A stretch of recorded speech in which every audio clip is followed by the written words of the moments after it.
Apple is a company that doesn't have the most resources of everybody in the world. And the way we've succeeded is by choosing what horses to ride really carefully, technically. We try to look for these technical vectors that have a future and that are headed up. And, you know, technology, different pieces of technology kind of go in cycles. They have their springs and summers and autumns, and then they, you know, go to the graveyard of technology. And so we try to pick things that are in their springs. And if you choose wisely, you can save yourself an enormous amount of work versus trying to do everything. And you can really put energy into making those new emerging technologies be great on your platform, rather than just okay because you're spreading yourself too thin. So we have a history of doing that. As an example, we went from the 5-inch floppy disk to the 3.5-inch floppy disk with the Mac. Before other people, right? We were the first to do that. We made the 3.5-inch floppy disk popular.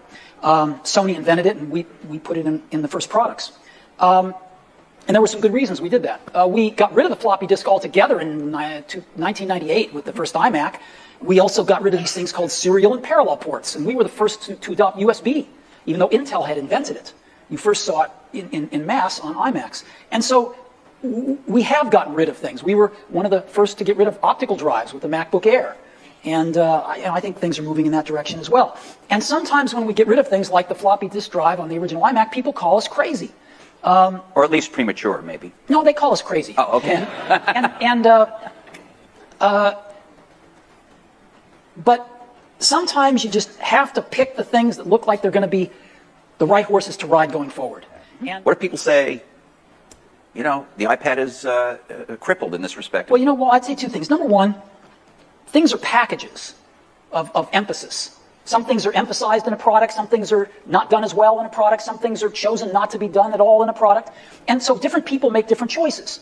And if the market tells us we're making the wrong choices, we listen to the market. We're just people running this company.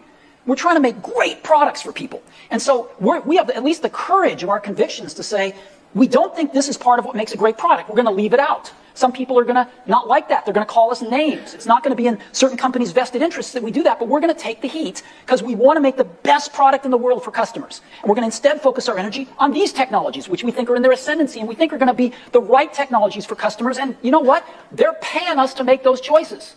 That's what a lot of customers pay us to do, is to try to make the best products we can. And if we succeed, they'll buy them.